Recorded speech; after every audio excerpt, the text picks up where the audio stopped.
Bonjour à tous, aujourd'hui je vais vous parler d'un sujet qui me tient vraiment à cœur et qui est plutôt peu courant, la danse de cabaret. Je suis moi-même danseuse et mon plus grand rêve serait de faire partie d'un jour d'un grand cabaret.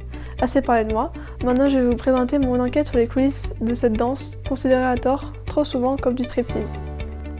Tout d'abord je veux vous prouver que la danse de cabaret ce n'est pas ça.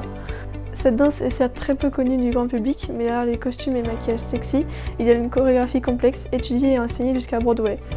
Et non, ce ne sont pas juste des filles qui se dandinent, bien au contraire, la danse de cabaret c'est un art. En parlant de costumes et de maquillage, ceux-ci sont incroyablement spéciaux et rayonnent sur scène. Voici quelques exemples de costumes et de maquillage.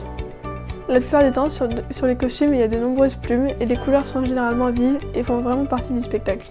Côté coulisses, les danseuses mettent en moyenne 1 heure seulement pour se maquiller. C'est vraiment fascinant.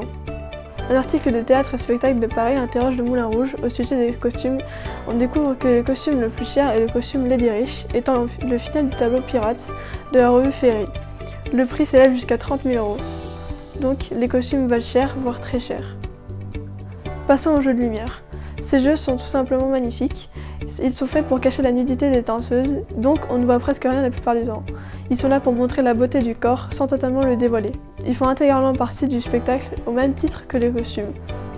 Côté recrutement, pour entrer dans un grand cabaret tel que le Moulin Rouge, le Crazy Horse ou bien le Lido, il y a des critères. Avoir plus de 18 ans, 1m75 minimum, silhouette élégante pour les femmes, avoir du caractère, savoir obligatoirement faire la roue. Le journal Vital a interviewé Gloria Di Parma sur son entraînement avec et en dehors du Crazy Horse. Elle dit que toutes les danseuses ont une répétition générale par semaine. En dehors de ça, elles doivent s'entraîner à leur guise. Elles doivent surtout rester en forme pour le show en faisant par exemple du yoga, du pilates ou encore de la boxe. Parlons un petit peu argent. Le salaire mensuel d'une danseuse du Moulin Rouge ou du Lido est entre 2 800 et 4 000 € tout en sachant qu'il y a plus de 600 000 visiteurs par an. Le salaire mensuel d'une danseuse au Crazy Horse est de 2 000 € net pour 2 représentations par soir, 5 à 6 jours par semaine. Ces chiffres viennent du Figaro. Je terminerai par une petite liste de cabarets en Haute-Loire. Cabaret à Le Crest, Garden Palace Cabaret, Élégance et plein d'autres encore. Merci d'avoir écouté ce reportage sur le monde du cabaret, j'espère qu'il vous aura plu. Au revoir.